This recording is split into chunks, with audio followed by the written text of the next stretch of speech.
we're losing our democracy, Richard.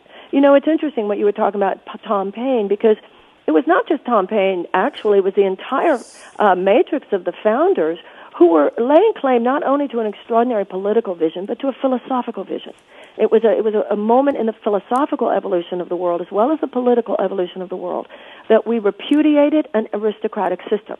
We repudiated a system in which power and material resources were to be basically siphoned off into the hands of a very few who took what they wanted and then just let whatever crumbs fell off the table after they had feasted be, struggled over and competed for by everyone else.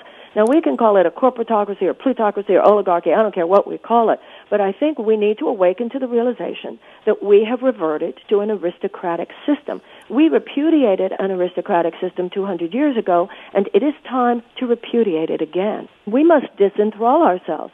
The American people are just towing the line with this corporatist direction. And as far as progressives are concerned, progressives have got to break this codependent chokehold that with the Democratic Party.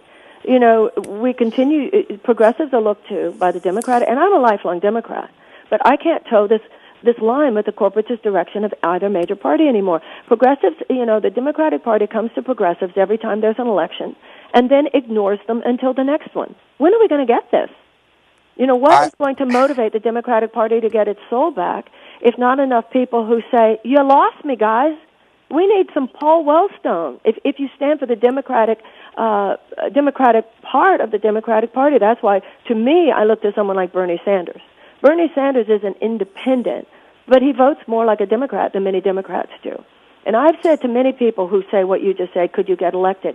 It is harder for me to get elected, Richard, but I can do more if I win, if I can do more as an independent. I'm simply saying, as someone who's been a lifelong Democrat, I feel like Paul Wellstone, Democratic wing of the Democratic Party.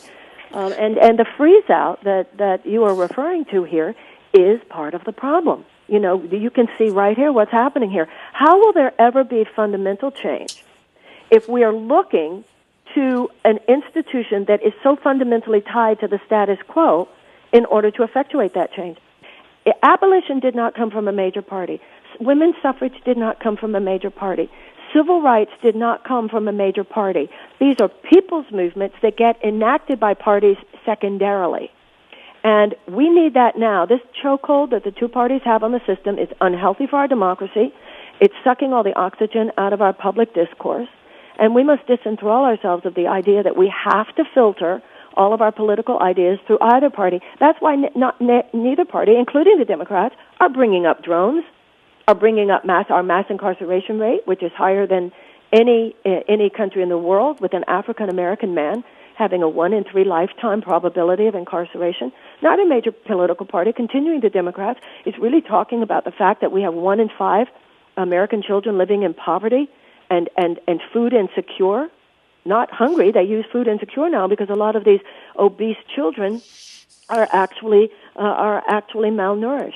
So sometimes, parties were meant to serve us. We're not meant to serve parties. The parties are not even mentioned in our founding documents, and George Washington, in essence, warned us against them in his farewell address.